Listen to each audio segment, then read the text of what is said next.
Assalamualaikum warahmatullahi wabarakatuh. Perkenalkan, nama saya Ida Rotun Musyarofah, NIM 224110402213. Saya dari kelas 3 PAIE. Pada video kali ini, saya diberi tugas ulangan akhir semester oleh Bapak Ishak Suryo Nugroho, MSI, mengenai beberapa pertanyaan, diantaranya yang pertama, pengertian qawaidul fiqhiyah secara bahasa maupun istilah. Yang kedua, sejarah perkembangan qawaidul fiqhiyah. Yang ketiga itu 5 kaidah pokok dalam qawaidul fiqhiyah dan contohnya pada setiap kaidah-kaidah. Nah, di sini saya akan menjelaskan satu persatu. Yang pertama yaitu dari pengertian qawaidul fiqhiyah secara bahasa dan istilah. Istilah qawaidul fiqhiyah terdiri dari 2 kata, yaitu qawaid dan al-fiqhiyah. Qawaid secara etimologis adalah jamak dari kaidah, yang artinya adalah asas, dasar, atau fondasi, baik yang bersifat konkret maupun abstrak. Seperti kata-kata qawaid yang dibagi menjadi 3, yaitu yang pertama al-bait yang artinya fondasi rumah, yang kedua qawaid ad-din artinya dasar-dasar agama, yang ketiga qawaid al-ilmu artinya kaidah-kaidah ilmu. Dalam istilah ahli gramatika bahasa Arab, kaidah antara lain ada 3, yaitu yang pertama dabit yang mempunyai makna hukum kulli yang mencakup bagian-bagian atau khusus. Yang kedua diterapkan ke seluruh bagian-bagiannya atau juz'ainya. Yang ketiga suatu hukum dominan yang mencakup keseluruhan bagiannya.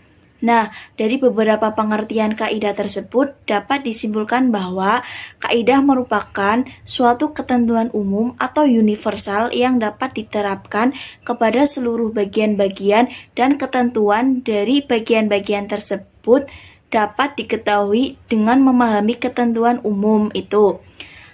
Sedangkan makna fikih menurut istilah adalah pengetahuan tentang hukum-hukum syariah Islam mengenai perbuatan manusia yang diambil dari dalil-dalil secara detail, atau kodifikasi hukum-hukum syariah Islam tentang perbuatan manusia yang diambil adalah dalil-dalil.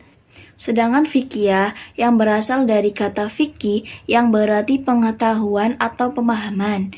Fikih menurut istilah adalah pengetahuan tentang hukum-hukum syariah Islam mengenai perbuatan manusia yang diambil dari dalil-dalil secara detail, atau kodifikasi hukum-hukum syariah Islam tentang perbuatan manusia yang diambil dari dalil-dalil secara detail.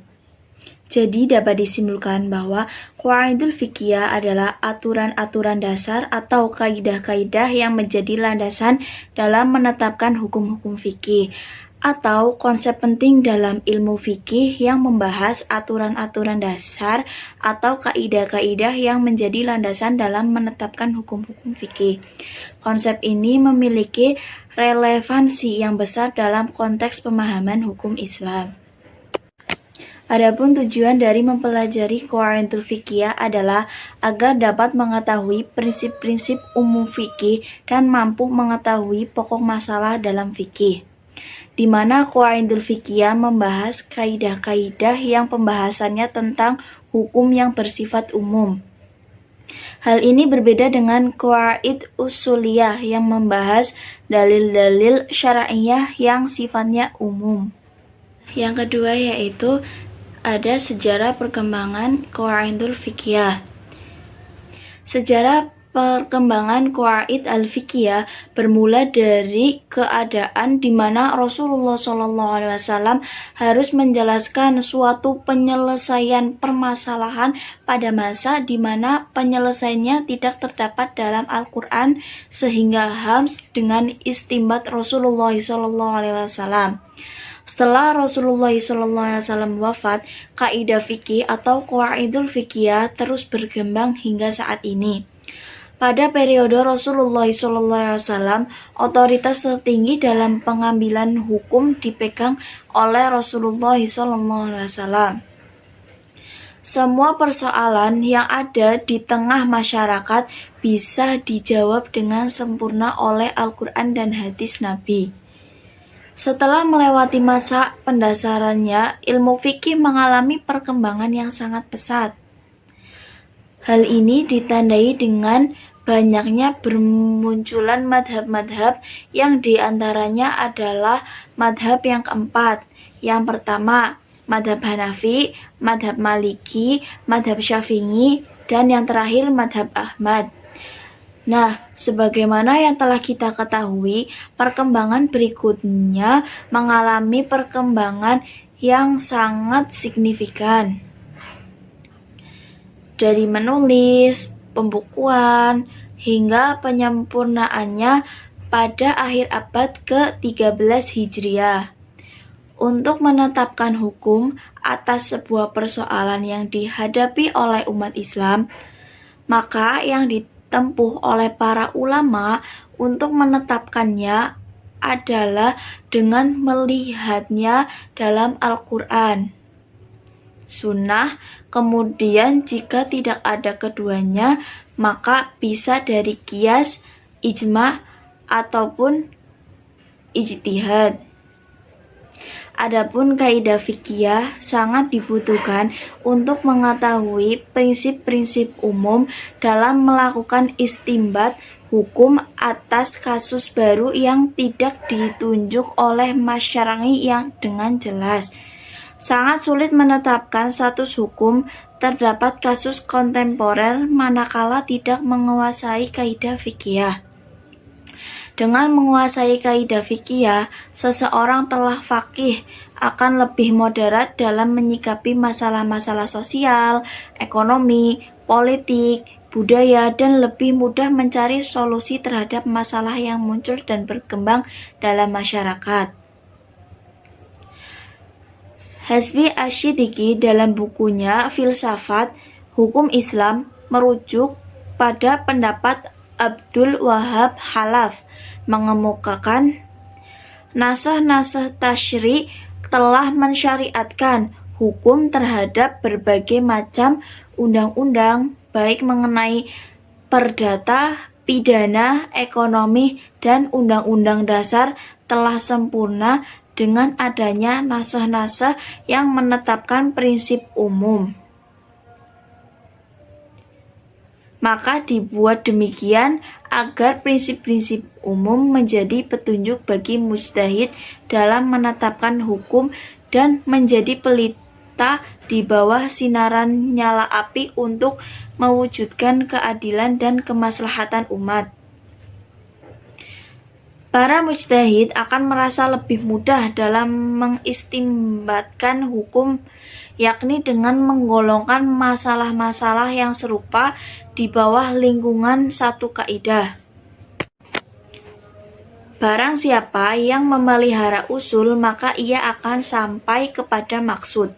Dan barang siapa pula memelihara qawaid, selayaknya ia mencapai maksud. Nah, adapun keistimewaan qawaidul fiqhiyah antara lain yaitu mempermudah dalam menguasai hukum. Dalam kaidah ini dapat menjaga dan menguasai persoalan-persoalan yang banyak diperdebatkan, mendidik orang berbakat fikih dalam melakukan analogi dan tahrij untuk memahami permasalahan-permasalahan baru. Mempermudah orang berbakat fikih dalam memahami bagian-bagian hukum dengan mengeluarkan dari tema yang berbeda-beda, serta meringkasnya dalam satu topik.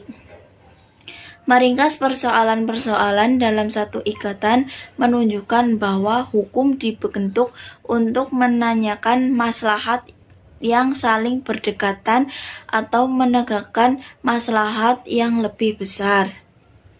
Masa perkembangan qawaidul fiqhiyah terjadi pada masa tabi'in. Pada periode ini adalah masa awal perkembangan fikih, karena pada masa inilah dimulai pendasaran terhadap ilmu fikih, seperti yang telah dijelaskan di atas bahwa ada masa pendasaran ini adalah awal dari kecenderungan fikih untuk berada pada wilayah teori.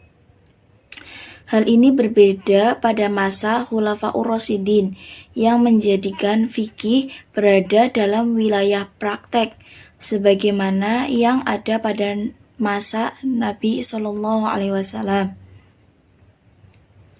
Dengan masuknya fikih pada wilayah teori, banyak hukum fikih yang diproduksi oleh proses penalaran terhadap teori dibandingkan hukum fikih yang dihasilkan dari pemahaman terhadap kasus-kasus yang pernah terjadi sebelumnya, yang disamakan dengan kasus baru, sehingga fikih tidak hanya mampu menjelaskan persoalan-persoalan waqi'iyah atau aktual, namun lebih dari itu. Di samping itu juga, periode ini merupakan awal perubahan fikih dari sifatnya yang waqi'iyah atau aktual menjadi nazariyah atau teori. Nah, soal yang terakhir atau ketiga yaitu sebutkan kaidah pokok dalam qawaidul fiqhiyah dan contohnya dalam setiap kaidah. Nah, kaidah yang pertama yaitu al-umuru bima qasidiha, yang artinya setiap sesuatu tergantung pada niatnya. Dalil kaidah ini antara lain adalah firman Allah Subhanahu wa taala, "Walaisa 'alaikum junahun fi ma a'taitum bihi, walakin ma ta'ammadat qulubikum." Artinya, tidak ada dosa atasmu terhadap apa yang kamu khilaf padanya. Tetapi yang ada dosanya apa yang disengaja oleh hatimu. Quran Surat Al-Ahzab ayat 5.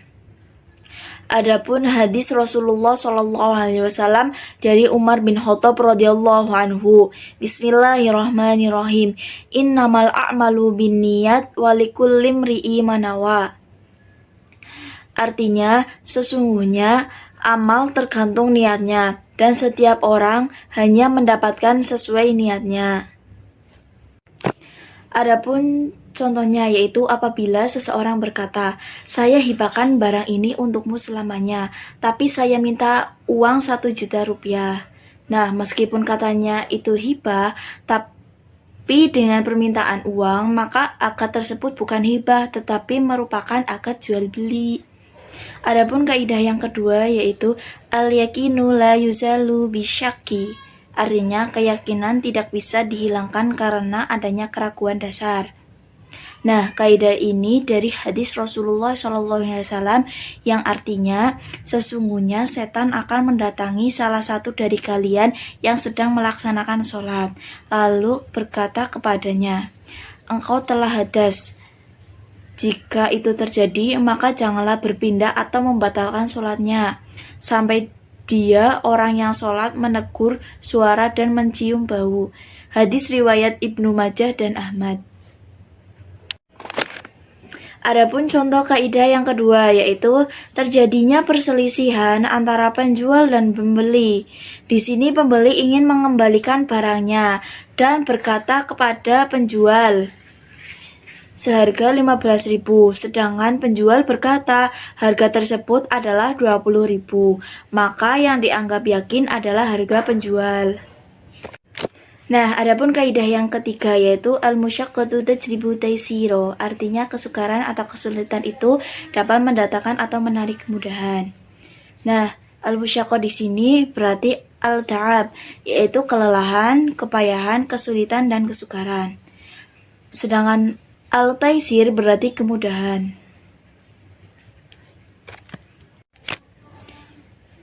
Hukum-hukum dalam penerapannya menimbulkan kesulitan dan kesukaran bagi mukallaf. Maka syariah hukum-hukum yang dalam penerapannya menimbulkan kesulitan dan kesukaran bagi mukallaf, maka syariah meringankannya sehingga mukallaf mampu melaksanakannya tanpa kesulitan dan kesukaran. Nah, kesulitan yang membawa kepada kemudahan antara lain adalah dalam perjalanan atau safar, sakit atau maridoh terpaksa yang membahayakan kehidupan, lupa, tidak tahu, kekurangmampuan bertindak hukum, atau al-nakas. Nah, dasar kaidah ini adalah dari Quran Surat Al-Baqarah ayat 286 dan Surat Al-Hajj ayat 78.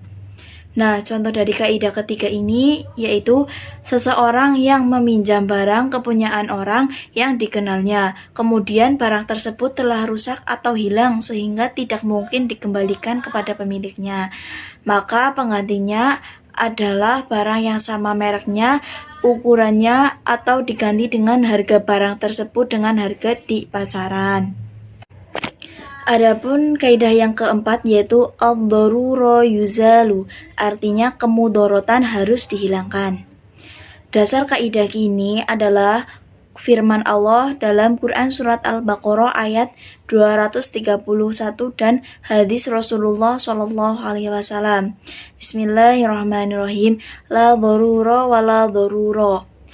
Rawahul Ahmad wa Ibnu Majah wa Tabrani. Artinya, tidak boleh ada bahaya yang menimbulkan bahaya. Hadis riwayat Ahmad, Ibnu Majah, dan Tabrani.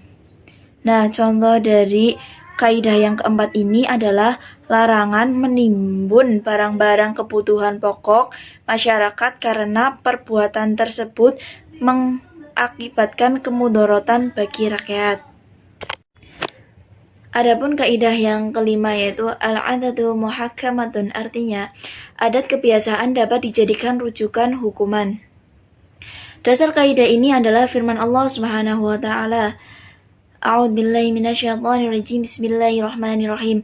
Ashiruhunna bil ma'ruf. Artinya dan pergaulilah mereka secara patut. Hadis Rasulullah sallallahu alaihi wasallam. Bismillahirrahmanirrahim. Fama ra'a muslimuna hasanan fahuwa 'indallahi hasana wa ma ra'a syai'an fahuwa 'indallahi syai'. Artinya, dan apa yang kaum muslim anggap baik maka baik pula menurut Allah, dan apa yang kaum muslim anggap buruk maka buruk pula bagi Allah. Hadis riwayat Ahmad. Adapun contoh dari kaidah yang kelima yaitu transaksi kurs mata uang atau syaraf. Penyelesaian transaksi tersebut diadministrasikan sampai 2 hari. Kemudian setelah transaksi hal tersebut dibenarkan. Sekian pemaparan materi dari saya. Kurang dan lebihnya mohon maaf. Wassalamualaikum warahmatullahi wabarakatuh.